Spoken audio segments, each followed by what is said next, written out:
പട്ടക്കണ അയലങ്ങ് വീട്. എനിക്ക് കേരക്കറി കൂടി ചോറ് വേണം. സീതയ്ക്ക് ഭയങ്കര ഇഷ്ടമായില്ല. കൊടംപുളി ഇട്ട് വറ്റിച്ച് കൊടുക്കും. മത്സരമൊക്കെ നിസാര പ്രശ്നങ്ങളായിരിക്കും, പക്ഷെ എനിക്ക് എന്റെ ജീവിത പ്രശ്നമാണ്.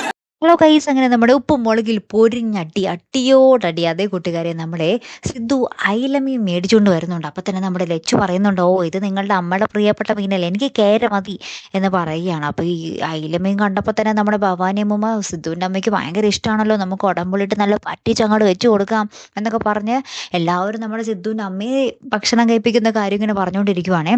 അപ്പോൾ ലച്ചു നമ്മുടെ സിദ്ധുവിൻ്റെ അടുത്ത് എന്ന് പറയുന്നുണ്ട്, എനിക്കിപ്പോൾ കേരക്കറി ഇങ്ങോട്ട് ചോറ് തിന്നണം എന്ന് പറയുന്നുണ്ട്. അപ്പോൾ സിദ്ധു പറയുന്നുണ്ട്, ഇന്നിപ്പോൾ അയില മേടിച്ചില്ലേ, ഇനിയിപ്പോൾ തൽക്കാലം അതും കൂട്ടി അഡ്ജസ്റ്റ് ചെയ്യും, പിന്നെ മേടിക്കാം കേര എന്ന് പറയുന്നുണ്ട്. പിന്നീട് അവിടെ നമ്മുടെ പാറമട വീട്ടിൽ നമ്മുടെ സിദ്ധു ഐസ്ക്രീം മേടിക്കും കേട്ടോ.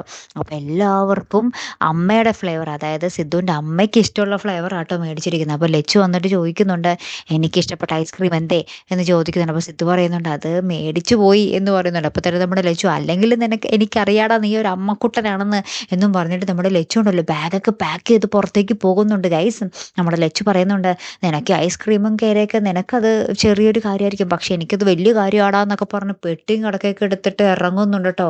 ഇനി എന്തായിരിക്കും അല്ലേ സീൻ, കാത്തിരിക്കാം കേട്ടോ. അടുത്തൊരു വീഡിയോയുമായി വരുന്നത് വരയ്ക്കും ഗുഡ് ബൈ.